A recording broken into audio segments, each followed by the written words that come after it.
Welcome back! My name is Baller Scuba. This is Video Games Over Time. We are still in 1984. Today, we're going to talk about some other stories of 1984. On January 8th, 1984, Namco released Gaplus to Japanese arcades.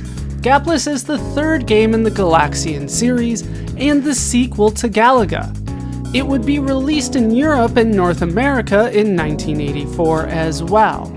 Some American versions of the game would list the game as Galaga 3 to try to capitalize on the past game's success. The game is similar to its predecessors, with upgrades including a tractor beam to capture enemies, a large drill, and power-ups to slow enemies or negate their attacks. On January 13th, 1984, Jack Tramiel left Commodore. Tramiel had co-founded the company in 1958 and had been the company's chief manager the whole time. While his reasons for leaving are still a matter of conjecture, it is assumed that his poor working relationship with Chairman Irving Gould was the main reason for his departure. Commodore became the most successful computer company in early 1984, yet it lost a key figure in its management in January. Jack Tramiel would found a new company in 1984, Tramiel Technology. This new company was spelled differently to try to get people to pronounce Tramiel's last name properly. Tramiel would take several employees from Commodore with him to his new company. The goal was to create a new generation of computers. On January 14th, 1984, Nintendo released Tennis for the Famicom.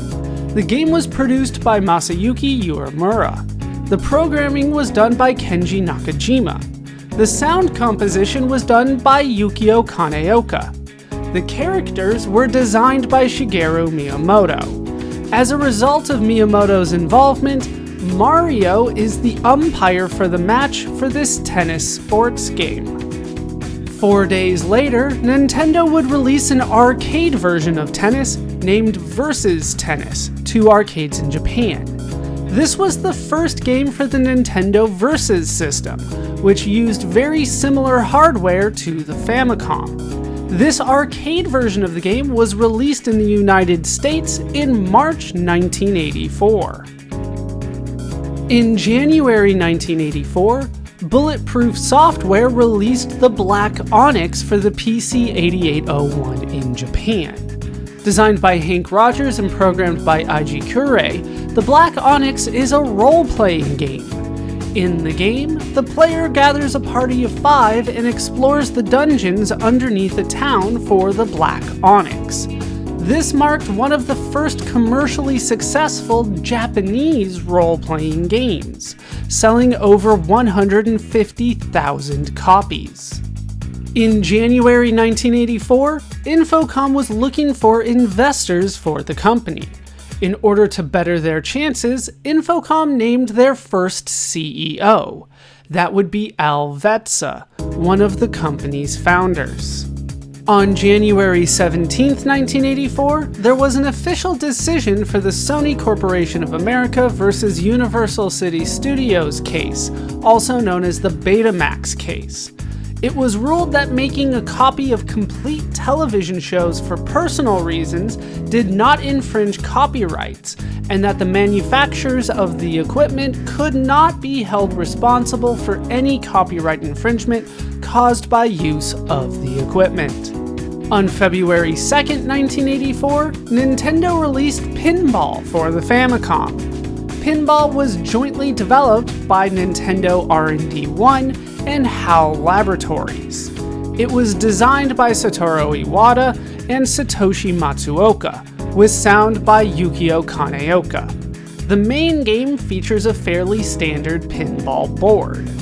Pinball features a secondary mode, similar to Breakout, in which the player controls Mario, who is holding a platform. The player must bounce a ball using the platform to destroy objects to clear a path to rescue Lady from the original Donkey Kong. When a path is clear, Lady will drop and the player must catch her on Mario's platform. On February 4th, 1984, Mattel sold the rights to the Intellivision to Intellivision Incorporated. Intellivision Incorporated was a new company founded by former Mattel Senior Vice President of Marketing, Terrence Valesky, among other investors. By the end of the year, Valesky had bought out the other investors and renamed the company the INTV Corporation. The company would continue to produce and sell the Intellivision console and its games, although the newly manufactured products were seen to have a lower quality. In February 1984, Milton Bradley discontinued the Vectrex. Originally released in November 1982, the Vectrex would prove to be popular among the critics, but not the audience. It has been estimated that the Vectrex only sold around 50,000 units. Only 28 official games were released for the console, including ports of Berserk, Pole Position, and Scramble. Despite the lack of commercial success, the console would have its fans, and future homebrewed games would be made for the Vectrex. In February 1984, Atari released Sword Quest Waterworld for the Atari 2600 in a limited release. Atari had already announced that the Sword Quest franchise and its contest were cancelled. However, because Waterworld had already been advertised, Atari's lawyers said the game needed to be released. So it was released, but only to Atari Club members. The lawyers said that the contest must be held as well, but that will have to wait for another video. In February 1984, Centipede was ported to the Intellivision. This home port of the 3-year-old arcade game would not be nearly as popular as the Atari 2600 version, which was released 1 year earlier. In March 1984, TSR Incorporated released Dragons of Despair, a module, or series of campaigns, that starts the Dragonlance saga. Dragonlance is a shared universe created by Laura and Tracy Hickman, and then expanded by Tracy Hickman and Margaret Weiss. The adventures in Dragons of Despair would help form the foundation of the world of Krynn. Before the end of the year, TSR would release 5 modules and a novel in the Dragonlance universe. In March 1984, IBM released the IBM PC Junior. The IBM PC Junior was designed as a low-cost alternative to IBM's PC in order to compete with lower-end computers such as the Commodore 64. It featured an Intel 8088 microprocessor and a maximum of 128 kilobytes of RAM. IBM reached out to Sierra in order to have games available for the computer when it was released. This would include Wizard and the Princess, which had been renamed Adventure in Serenia. IBM initially sold the 128 kilobyte version of the IBM PC Junior with no monitor for $1,269, over $3,600 in 2022. The computer did not sell well, with complaints primarily focused on the keyboard, which was a chiclet-style keyboard, the incompatibility of a lot of software, and the high price. By August 1984, even after discounts, the computer was declared a flop. In March 1984, Atari ported Millipede to the Atari 2600 and to Atari computers. Dave Staugus would port the game to the Atari 2600, while Steve Crandall ported the game to Atari computers. The Atari 2600 version would be popular, selling nearly 500,000 copies. On March 20th, 1984, Philips Magnavox discontinued the Magnavox Odyssey 2. Originally released in September 1978, the Magnavox Odyssey 2 was never very popular. In North America, Magnavox released 47 games for the console. Philips released 60 games for the console in Europe. There were also 6 third-party games available for the console. Among the highlights were versions of Frogger, Q*bert, Super Cobra, and Demon Attack. While not particularly influential at the time, the Odyssey 2 is sometimes put on best consoles of all time lists. In 1984, a decision was reached in the case of Universal City Studios Incorporated versus Nintendo Corporation Limited. This was the case over whether Donkey Kong infringed on King Kong's copyright. Nintendo's lawyer, Howard Lincoln, felt that Universal did not have the rights to King Kong. Howard Lincoln hired attorney John Kirby to help with the case.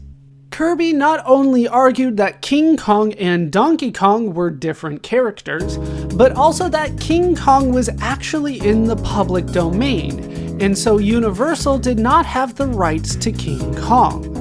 Kirby pointed to the 1975 case, Universal Studios Incorporated versus RKO General Incorporated, in which Universal themselves asserted that King Kong was in the public domain, which Universal won. The judge agreed with Nintendo, seeing Donkey Kong as more of a parody of King Kong than the same character. The judge also ruled that Universal did not have the rights to King Kong exclusively. Universal appealed the decision in 1984, but this was unsuccessful and Nintendo's judgment was upheld. Both companies would continue litigation, seeking compensation for the financial damages caused by the lawsuits. These counterclaims would take years to resolve.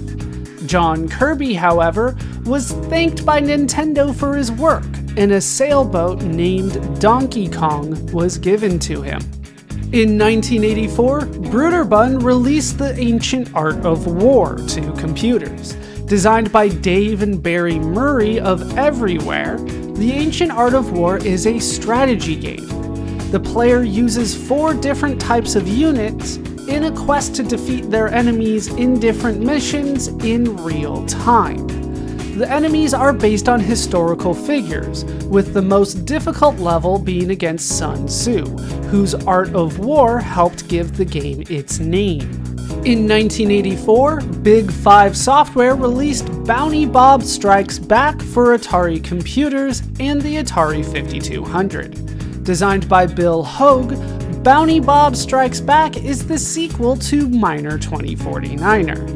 The main difference in this game is that after a death, destroyed enemies do not reappear, and platforms remain touched between lives. In 1984, Parker Brothers released Frogger 2 3 Deep to the Atari 2600, Atari 5200, ColecoVision, and computers.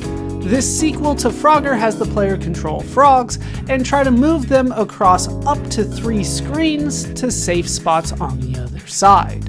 This game was seen as too late to capitalize on the simple Frogger gameplay that the original had.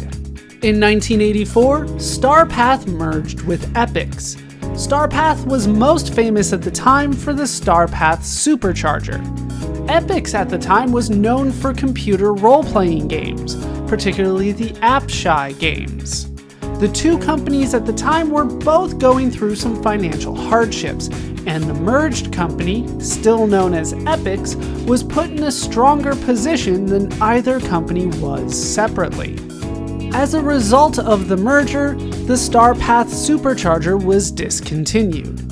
Introduced in August 1982, the Starpath Supercharger is a peripheral for the Atari 2600 that would increase the power of the console itself. The peripheral saw 10 official games released for it when it was discontinued. The two most famous of these were Dragon Stomper and a port of Frogger. After it was discontinued, 2 more games were made available by mail order, but none of these games were particularly popular. In 1984, Nintendo began allowing third-party developers to create games for the Famicom. Nintendo would give licenses to these developers, and in return, Nintendo would take 30% of the selling price. This was something that Namco had negotiated, agreeing to 30%, with 10% going for the licensing fee for the console and 20% going for production costs of the cartridges themselves. However, Namco would not be the only third-party developer for the console. In 1984, Atari ported Jungle Hunt to the ColecoVision. This was released under the AtariSoft label. This third console version of the game would not be as successful as the Atari 2600 version. That will do it for some other stories of 1984 for now. My name is BallerScuba. This has been Video Games Over Time.